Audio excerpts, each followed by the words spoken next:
Welcome to the Comic Binge. I am your host, Paul Herman, and tonight I am joined by the Reverend and Spidey Dude himself. And today we are going to be reviewing Madam or Madame Web, as I like to call it. So do me a favor. Hit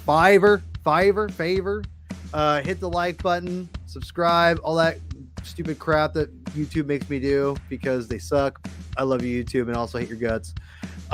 Yes, please go subscribe. I really appreciate everyone already has, and watch that video all the way through, right? Just subscribe, hit the like button, select the like button, whatever you want to do. But today we're going to be talking about Madam Web, and it's it's a movie. It definitely is a movie, which we will be talking about. And yes. Chris, how are you doing? Yeah, I'm all right. Just chugging along. Wish we had something more fun to talk about. This could be fun for all the wrong reasons. Let's put it that way. That is a fair observation. Yeah, that's true. That's true. We'll talk more about that. Zach, how are you doing today, sir? Listen, it's I'm better than I deserve. I get to be on the Comic Binge. It's a beautiful day anytime I get to come to the Comic Binge YouTube channel. You honor me by saying that. I really appreciate that. And we were talking about earlier. I wish I haven't been on their Spidey experience, not because I'm like bitter or anything like that, or any whatever. I just thought you had a vendetta against Wells, and I'm like one of the only Spider-Man fans who doesn't have a vendetta against him apparently. So we'll see. It's funny. Paul and I were talking about this when I was at his house the other day because for whatever reason, mostly because I was moving across the country at the time, I stopped reading Amazing about halfway through Nick Spencer's run. Not because I didn't like it, just I got distracted and then I never picked it back up. And I have heard so many different things, so many different conceptions of what happens afterward, not to mention everything that happened about the ending of Spencer's run, presuming he had much of anything to do with it. But I was like, I should catch up on Amazing. But then I was thinking, should I right now? I don't know. Did you wait until after the next relaunch in Volume 7, the inevitable Volume 7 that comes? Maybe that's the great. Have they solicited a new volume already? It's inevitable. All right. So there's some rumors that he might leave around issue 60. And if that happens, then they'll just do a new volume. They'll do Volume 7. Yeah. I mean, I don't feel as terrible about that stuff now that they're keeping legacy numbering, but it's still. Yeah. I know. It's grown into. Well, yeah. Well, anyway, we have 7 people watching the live chat or watching the live stream. Excuse me. Please leave a comment. Join the conversation. Leave a like. Appreciate everyone already has. We're gonna be a super long review because why? I'm just gonna throw it out there for everyone. I'm in a bad mood, not because of this movie, but just in a bad mood period. So I may be very harsh what I have to say about this movie, way more harsh than I usually am. So I'll go, Chris will go, then Zach will go, talk a little bit, and we'll probably bail out after that. But I just want to kind of say my piece about this movie. Madam Web and Sony has always been just it's been a weird thing, and this goes without saying, with the Venomverse or whatever you want to call it, to Morbius, to the weird Sinister Six movie we're going to get for whatever the hell reason. Right. But regardless, the Madam Web movie, there was an Aunt May movie at some point, that was being developed, which what the hell were they thinking on that one? Right. So whatever. But anyway, Madam Web makes its way through the Sonyverse. And of all the Spider-Man offshoot characters they decided to do the Madam Web for whatever reason. But then the things started coming out about how the Spider-Woman were going to be a part of it. And that was going to be a thing. And, well, you're entitled to your opinion. That's all good. And the thing is, with Madam Web, I think, to be true, I'm being 100% truthful. I'm such in a bad mood. Zach knows when I say this, I'm being 100% truthful here. And Chris too. I don't think there's I don't think the premise was inherently bad on the surface, like this on a very elevator pitch. It's not a terrible idea.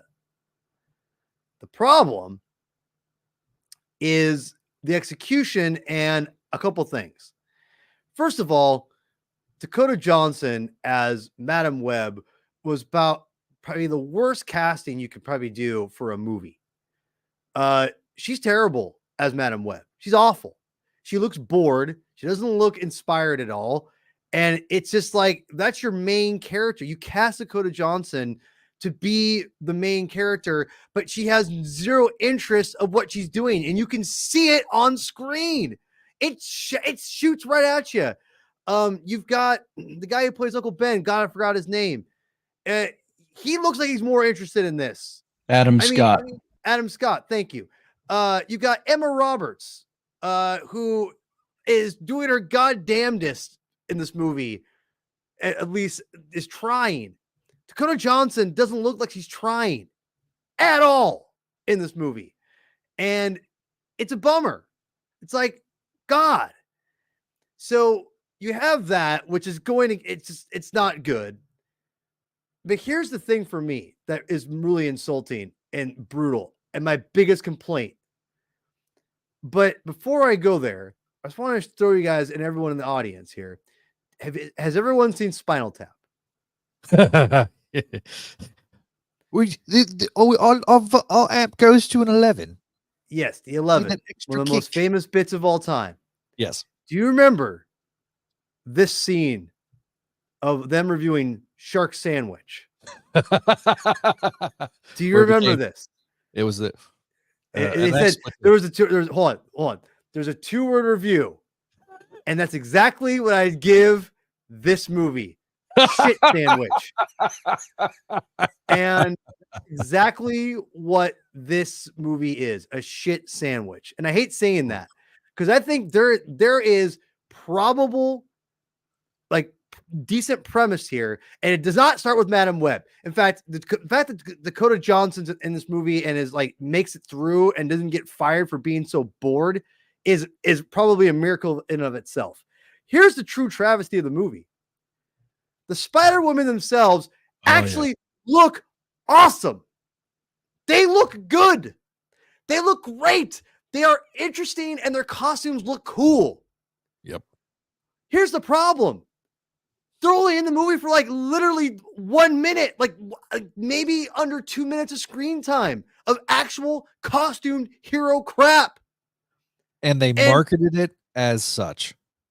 And you think that we're going to get this at least a little bit at the end. There's nothing. Nope. Nothing. Instead, you get freaking whatever the hell this is, like Ezekiel in a Spider-Man costume running around like you know what this looks like to me on that costume? It's like what if Kane's containment suit from the 90s mashed up with like a Spider-Man suit with all the vining and shit like that. That's being too generous. It looks like you know what it looks like? Someone did a Spider-Man costume that couldn't do it because of the rights and because like they don't have the copyright, so they had to make a costume as soon as they could, and they go, well, how can we do it without being sued? And they went, we can do it like let's make it look like this. That's exactly what they did. It's a cheap knockoff brand at like the dollar store.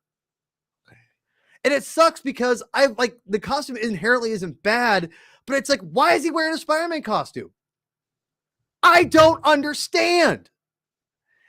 And so this whole movie is about like the origin of these characters, like, which again, this is what they led with.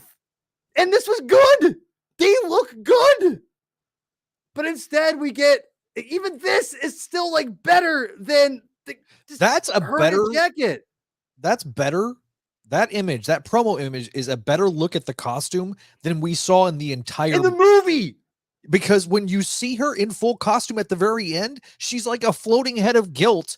And it's like they made it purposefully, like, because she's supposed to be spooky or some shit. And it's like, you can't even make out the details of the fucking costume. Sorry, I didn't mean to drop an F. It's okay. It's all right. Listen, this is why we came to the movie. Right here was this. Yeah. This is what they had to market to.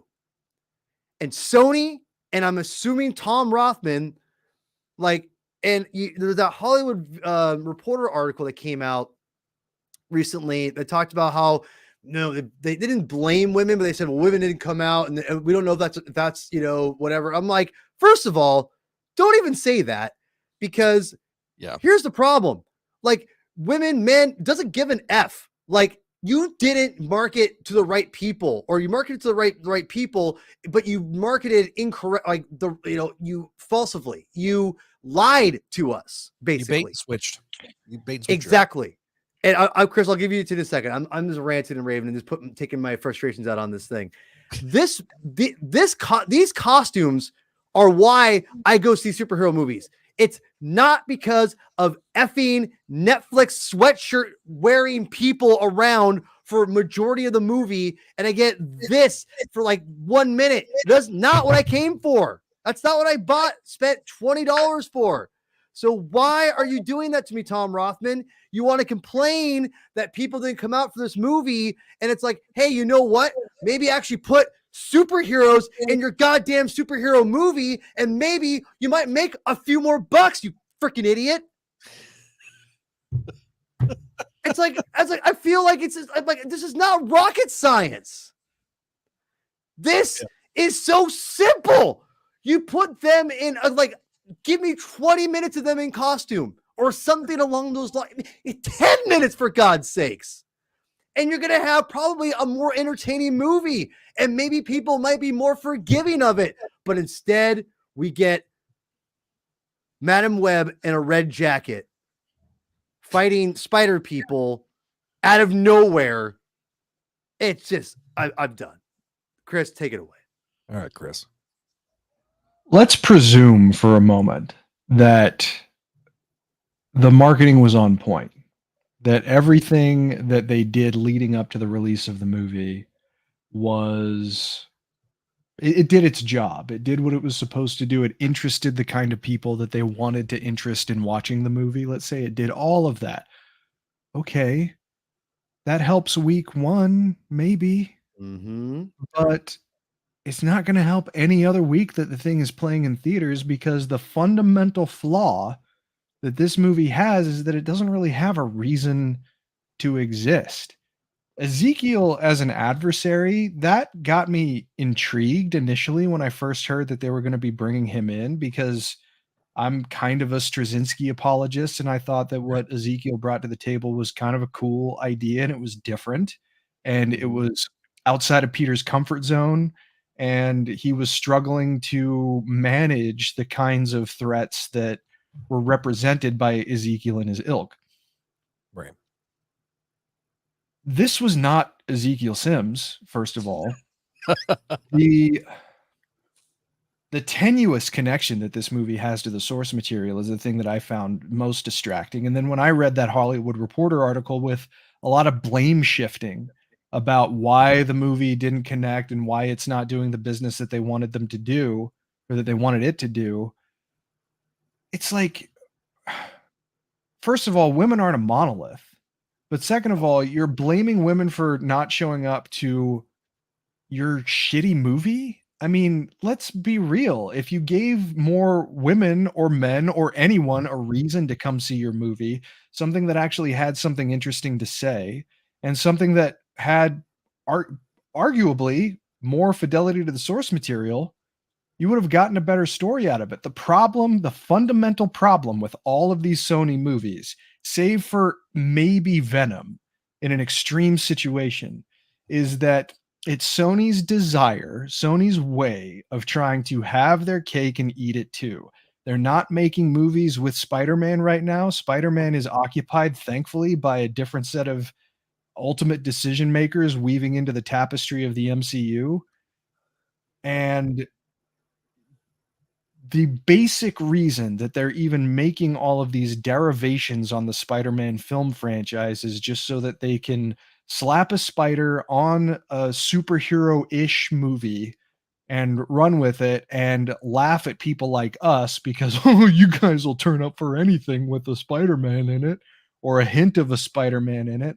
And Right. there's only so much goodwill that you can draw upon from a comic book fan base. First of all, comic book movies right now are kind of under fire, broadly speaking, from not just general audiences, but also executives. And if you're going to basically add fuel to the fire that says that superhero movies are a passe concept, then you're just digging your own grave even faster. There was very few components of this that were redeemable. Frank Miller, I think, of all people, even though he didn't really follow his own advice, said it best when he said the best comic book movies are the ones that are truest to the comics. Mhm. And there was so little fidelity here, not just when it comes to the main character, but all the Easter eggs and the winking and the nudging just for the sake of having a box checked. Like, oh, that was all Ben's doing. Ben Parker, wink, wink, nudge, nudge. Like that Ben Parker. Yes, that Ben Parker. mean- Okay, yes, we got the message. Thank you, Captain Obvious. Uh, and then on top of that, you're going to have Peter's mother show up in it. And if you want to talk about, doing justice to heroines at the movies, to women at the movies, you're going to have a scene, a literal scene. And Paul and I laughed out loud when we saw this just out of disbelief. A literal Yeah. scene where Peter's mother's water breaks. Spoiler alert. I'm sorry. but Oh, Peter's yeah. mother's Oh, yeah. water breaks. Oh, yeah. I forgot about Oh, yeah. this. Ben Oh, yeah. takes her and the others to the hospital, and Madam Web comes back and looks in the window of the empty house. The lights are off, and there's a little puddle on the floor. That's not how that works. Okay?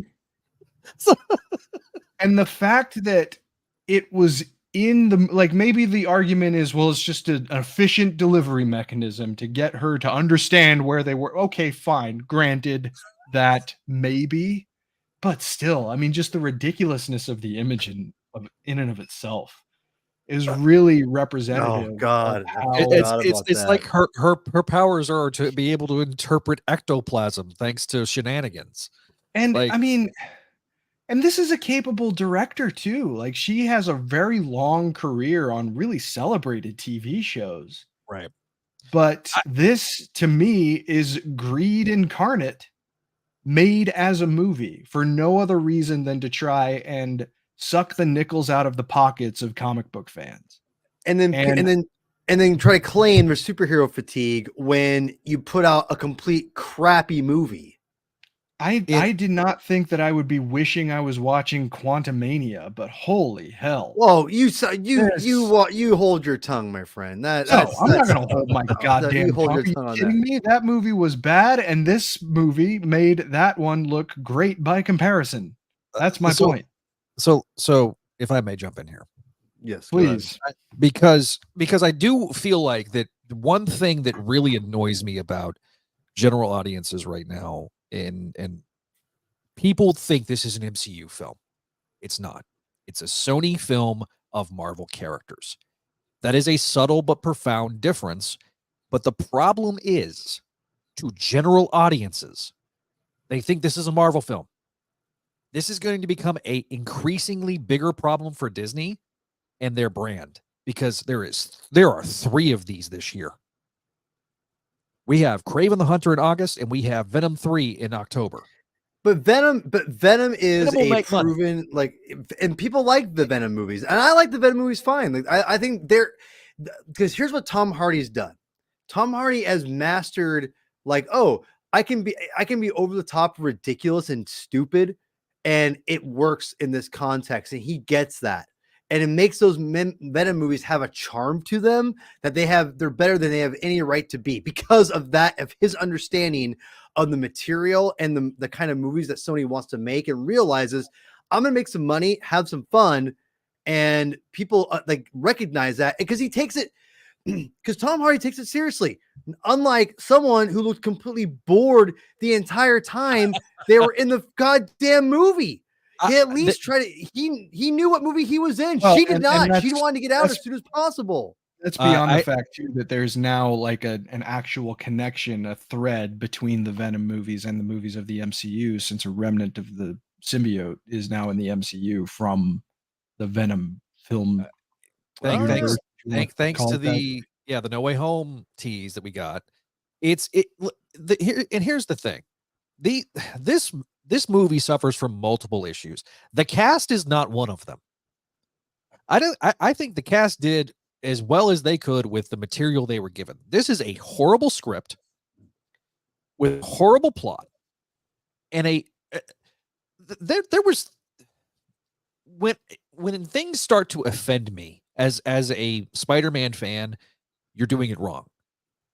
I got a little offended at the Amazonian people being painted red with the vines to make themselves look like it's Spider-Man, and the mental gymnastics that they were doing for the spider people. Why? I wish that JMS had done the screenplay for this movie, because he would have done these characters far more justice than what we got here. This felt like the script was they had the original script, and then they threw the script into ChatGPT, and whatever it spit out was what they ended up freaking filming. They actually blatantly ripped a entire couple of shots from the first Raimi film. If you guys noticed that, that building, I saw the building that you see right before we see the final shot of the girls. That's straight from the Raimi film.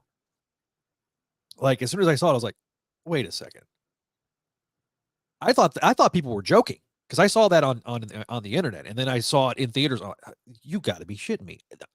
I know that scene, because that's the scene where he's. I think he was in the wrestling suit from when he first. Yeah, it is. Yeah, you're right. And so I'm like, because I've seen that first movie probably 60 or 70 times because it was on TV so much, and so I felt like Aranya was only there to say smart things. I felt that Maddie was made just utterly annoying, just for the sake of being annoying and a spoiled brat. And it felt like Sydney Sweeney was just female Peter Parker, because part of Julia's characterization, especially in the modern day, gets transposed into Cassandra. And it's like, I get to the end of the movie. You know what the question I asked when she's sitting in the wheelchair? Did her myasthenia gravis kick back in? What the hell? How is she paralyzed now? I can understand why she got blinded, which is utterly, that made me laugh in the theater, by the way. She got blind. I mean, we're going full spoilers. She gets blinded by a firework. That's what blinds her? What? Hey, yeah. Also, the product placement was so awkward in this movie. Was it Pepsi? It was Pepsi. Everywhere?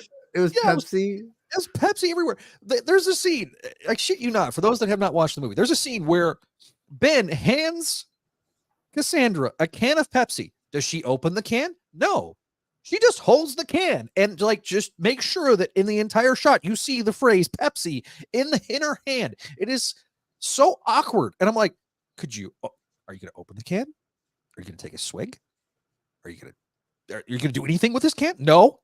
And then my favorite one was the mental gymnastics of the stupid party games at the baby shower, where we couldn't say who the name was because we needed to get to the next scene, where Denny O'Neil, paramedic O'Neil, gets maliciously murdered because, wink, wink, nudge, nudge, O'Neil, who is the co-creator of Madam Web.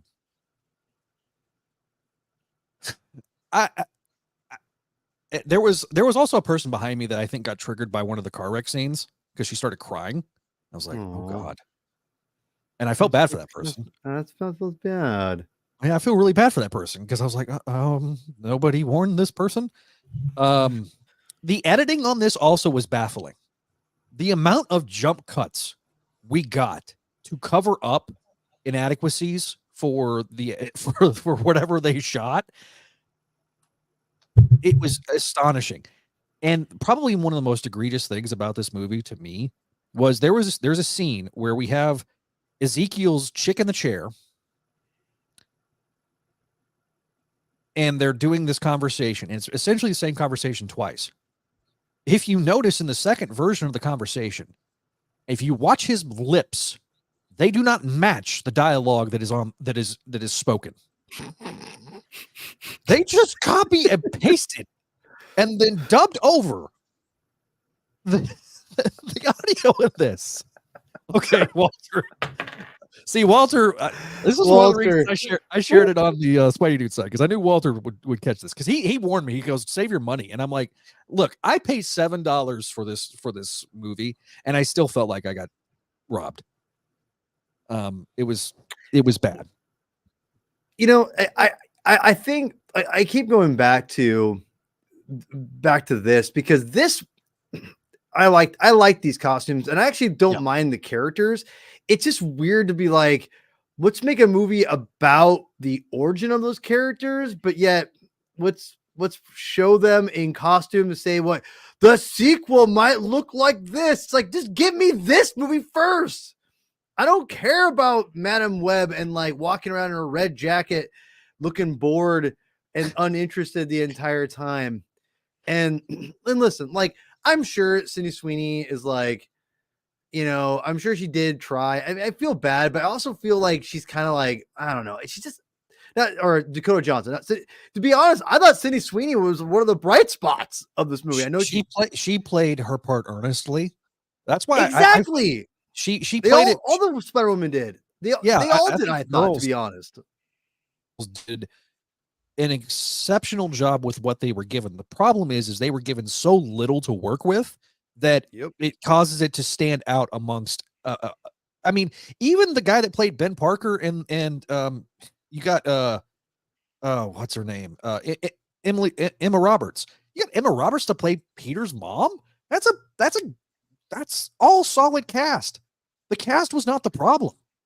No, but I think the director was in over their head, because this script was done so that way they can continue the clock.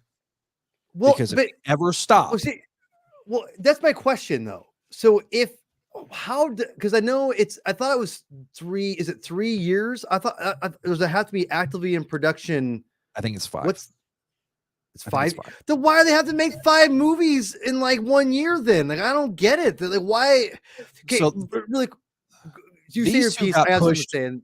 Yeah, go ahead. These two got pushed because of the strikes, so that's part of the problem. I think this and Craven got shifted around because of the strikes. This was done back in early 2021. I mean, I remember seeing the set photos and going, "What the hell are we? What are we?"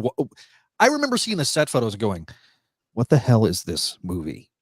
And I remember when they announced it, I'm like, of all the characters we're gonna make a movie around, we're gonna do Madam Web. Craven at least looks ridiculous, and like we're gonna have like a Rhino versus Craven. That's gonna be at least fun to watch. It's sure as hell is funner to watch than this broke ass Ezekiel run around and be like bad ADR and be like, I'm gonna fight these people, and then he's like, in my broke ass non-copyrighted Spider-Man costume that I cannot wear. It's just like, why? Well, it's also just stupid because this is clearly a world where Spider-Man is going to be around at some point. Mm-hmm. So by first of all applying the loose components of the Ditko design to the people that we saw in the beginning of the movie, and then you're effectively taking a pretty close, not even like a prototype version of the Spider-Man suit. This is a pretty well-developed version of that costume design, and Ezekiel has it. That raises so many weird questions. Okay, well, what is Spider-Man going to look like once he is not an infant anymore? But beyond that, we know why they made this. And it's the simplest answer that exists. Occam's razor. The simplest solution is most likely the correct one. It was money. Let's not pretend like Oh, yeah. they're Well, yeah, of doing course. the bare minimum just to maintain the rights. So poor Sony, we have to try and hold on to the Spider-Man rights. So we have to do just a little bit of this and a little bit of no. They want to try and cash in on the Spider-Man license as much as possible because the fact of the matter is cinema, especially at this level, comics at all of the mainstream publishers, really the entire art form that's driven by these giant conglomerates, they only put these products out, they only put these stories out because they make money off of them. The things that we appreciate about storytelling philosophy, movies, or other kinds of stories, particularly comic stories that manage to capture our imagination, those are the byproducts of the engine, the economic engine that drives this material forward. When those things happen, we celebrate them and we say, yes, give us more of that. But what the people in charge of these organizations are hearing is just do more of that. And they Yeah. don't really care. That's why the movies of the MCU are more exceptional because they have someone at the head of it who, yes, is an extraordinarily shrewd businessman, but he also loved the stories growing up. You know, someone like James Gunn in charge of DC Studios, also a very good businessman, clearly, but also someone who has a demonstrated storytelling acumen. The people who are driving the Sony Spider-Man films only see the dollar signs and they don't care if the movies are good as Well, long as they make money because a lot of the times those movies, even if they weren't great, would make money. So but it's our here's the responsibility to but not here's the support yeah. something like this, But to Chris, send here's a the message with our wallets. but here's the problem though. Like they and this what sucks, and they're gonna get the message because the way I see it is you could have like you want to make a Madame Web movie on the cheap. This movie was made for just under 100 million or around 100 million. That's what that Hollywood Reporter article confirmed. Only Okay. I thought it was. I thought the budget was 200. No, it's only yeah, after all, yeah, it's only 100 million. So they made this thing on the mega Does cheap. that include the marketing though, or the lack thereof? No, Not just a, the actual film, but the production budget was what Paul said. The Yeah. full budget that is going to make sure that they don't break even was what you saw, Zach. yeah. Okay. So So yeah, but like I'm just talking about this budget. Here's the thing. If you would just tweak a few things and spend a little bit of more money, again, bringing in what we want to see, which is superheroes in costumes. If you're making a Spider-Man movie like this, you probably make your money back. Not easily, but I'd say it's a good chance you're going to make your money back because there's going to be probably a better movie with more action in it. Not to mention, gasp, maybe actually inspire little girls, like maybe a little older than my daughter, to want to see this movie because they have younger looking women who look awesome in costumes together, more than just one, teaming up together. What a goddamn concept. But instead, we get Netflix version, which is the cheapest of the cheap. Put Madame Web in a freaking red coat, send her to Africa, and then we get Ezekiel, in a broke ass, non-copyrighted Spider-Man costume, and away we go. you know what that costume looks like? Stupid. It looks like the Black Spider from DC, just put with red accents. It looks like crap, is what it looks It, like. look, it didn't look great in the set photos. It looked even worse once we got it in the trailer. And again, the fact that Dakota Johnson left her talent agency after the trailer dropped should have told told volumes of the story, because in her mind, I think she wanted to come because everybody, despite all the media bullshit, everybody wants to work for Marvel. Why? Because you can make a shit ton of money. Of course. That And goes without saying. Dakota Johnson thought that she was coming to a actual Marvel film. She thought she was going to be a part of the MCU. She talked to other people. She talked to freaking Elizabeth Olsen. And she thought she was going to get a chance to do a Marvel movie. And I think when she got on set and she started that whole manufactured picture of her holding the first appearance of Madam Web as like a mark, I was like, the look on her face was like she has no, like, she would probably be the absolute worst person to play poker with because she has no poker face. Because that's what I'm saying. She was terrible. You obviously could tell she did not want to be in this movie. It's like she hosted SNL. What was it, 2 weeks ago? Yeah, 3 weeks ago. Yeah, she performed pretty well in those. The performances in her SNL sketches, were better than what we got out of this movie. Oh, I mean, she I don't think it gave her a reason to care. I think the there's been some talk about her. There was some script. They were changed the script on her midway through production. Who knows? I mean, we also need not pretend either that she was a passive observer in all of this. No. I mean, she is the movie's representative for good or for ill, and I'm sure that maybe there was an aspect of it that could have been misrepresented to her, but at the same time, I mean, she did the job that she was hired to do. People like us can debate whether or not she was effective doing that job, but she did what she wanted to do, and they gave her a reason to at least come aboard. Problem is that everything in the construction of the movie, the thing that I find ultimately so, I guess offensive is the right word. I don't know. I mean, I don't want to come off like a screaming fanboy, although we're 30 minutes in and probably that ship has probably sailed for me by this point. Yeah. But this feels like it just treats people who do earnestly enjoy this material, whether you're longtime fans or recent fans, with such disdain and with such carelessness, because, well, as long as we hint that this is sort of a Spider-Man movie, these people will give us their money. And it's just, that is not the case. I really thought, and shows how stupid I am, I really thought that we were past the Steels and the Electras and the Catwomans because of the immense success of movies like the MCU, movies like the Dark Knight trilogy, to varying degrees, more recent examples of DC cinema. But this clearly shows that the economic interests are going to win out, and it is a masterclass in showing why you need people who actually understand this material. And the people who lead like Marvel Studios and now DC Studios, it's not just to appease people like us. Because yes, we're gonna, scream and shout if we see Kaleidoscope in the background of the Suicide Squad, right? That's just what's gonna happen.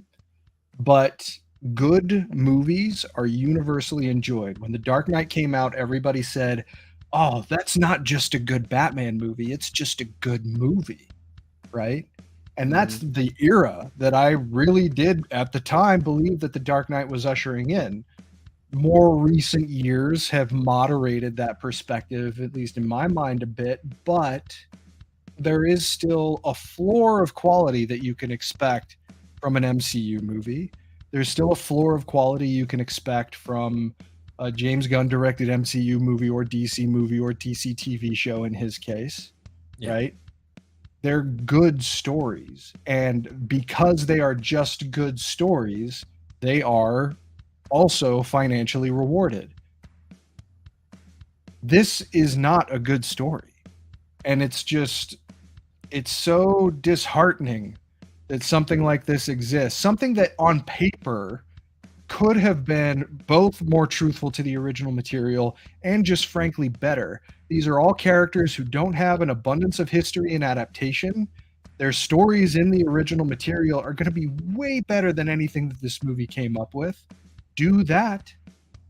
Let's not do just the easy cash in CW crap that they decided to do with this. And as somebody that enjoyed a lot of the CW stuff that DC put out, that at least had some heart and soul. at times. Sure. There is no soul to this. This is a soulless, purely cosmetic movie that thought that if they give you enough cape shit, you'll enjoy it. But literally, they gave you the almost. I mean, it's below absolute bare minimum. It's like 2.5 minutes total of screen time, and half of it is recycled. Half of that stuff was recycled. I mean, the two main scenes that we saw the girls in costume, they basically did the same scene twice. When you're recycling stuff to try to save money in your budget, to put it for the bare minimum of like 2.5 minutes, you failed. Yeah. And in an era of which we've seen, at least with Warner Brothers, literally take a movie and write it off for tax purposes, we then get this put out into the world, and we're going, maybe they should have brought it off for tax purposes. Batgirl would have been a far better thing to see than this. I'm reasonably confident. Yeah, I would have enjoyed it. I would have enjoyed seeing Michael Keaton and that part of the universe, out there. And again, it's just a soulless cash cow. And that's well, and to Paul's point too. I mean, Zach, the fact that the costumes are included. First of all, the stuff they included in the trailer, like 90% of the stuff we saw with the costumes in the movie. But the trailer's 2.5 minutes long, and they're in costume about half that time. They're on this poster that's our background right now. That's a disingenuous promotion, really. Like X-Men First Class didn't promote Hugh Jackman's cameo. That's the equivalent of putting Hugh Jackman on the poster for X-Men First Class. That's basically what that is. And Paul, I don't really think you'd like this movie anymore if they were in costumes for most of it, because you'd still have the same story and you'd still have the same. Yeah, it'd be different. It'd be a little bit different. It'd be a little bit different. A little bit different. The girls were purely reactive throughout this entire film.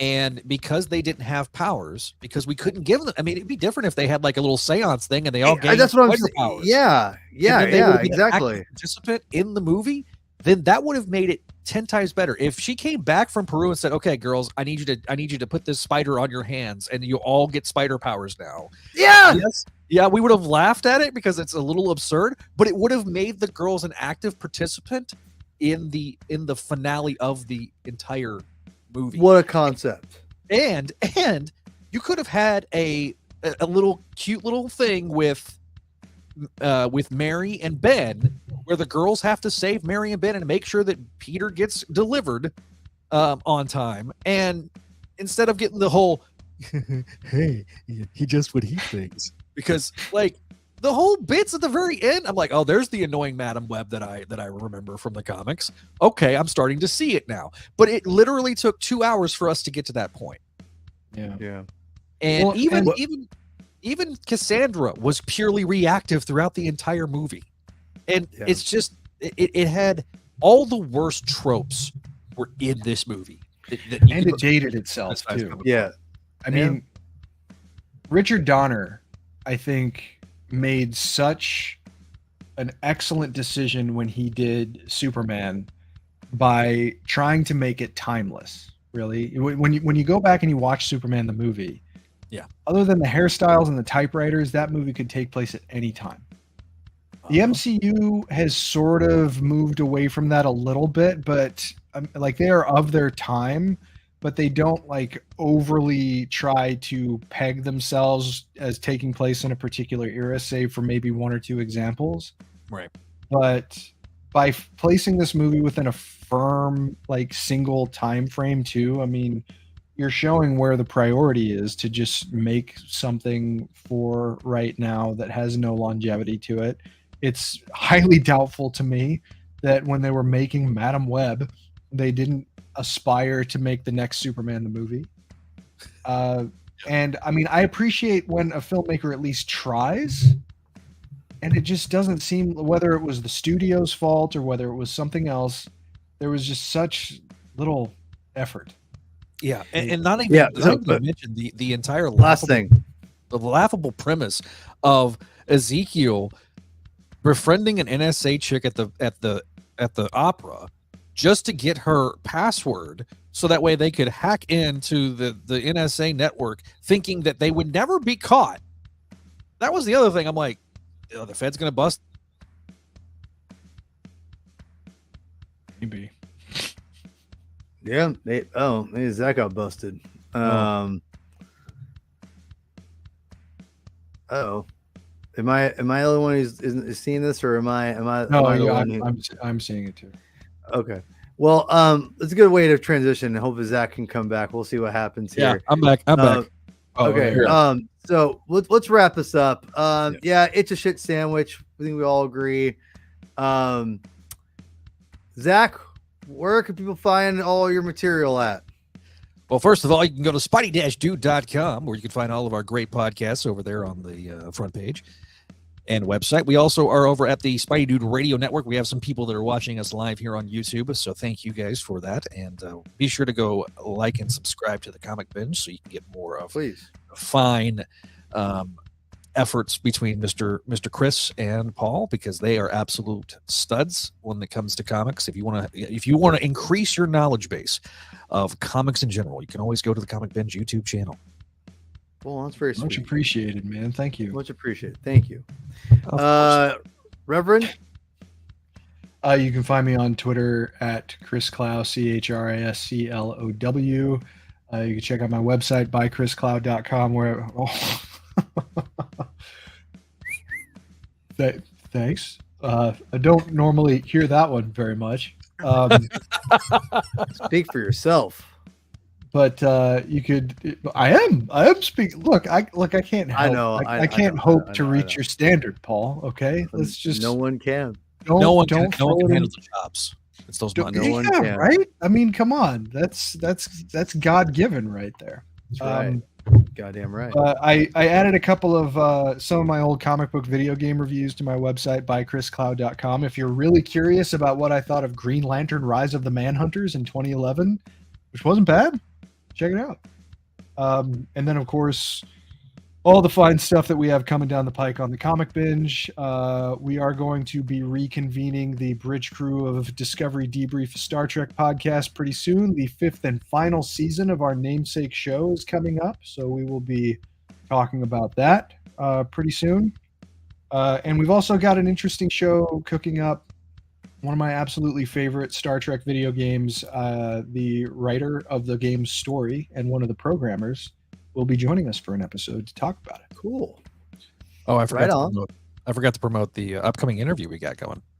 JMD Matei is coming back to talk with us about Shadow of the Green Goblin, the miniseries coming out. Very interesting conversation that we had. So that'll be coming out on Friday, I believe. That's awesome. Right on, man. Well, go hit the like button, subscribe if you haven't already. Appreciate everyone already has. And I'm ready to get the hell out of here. Chris, go ahead and lead us out, my friend. Read more comics.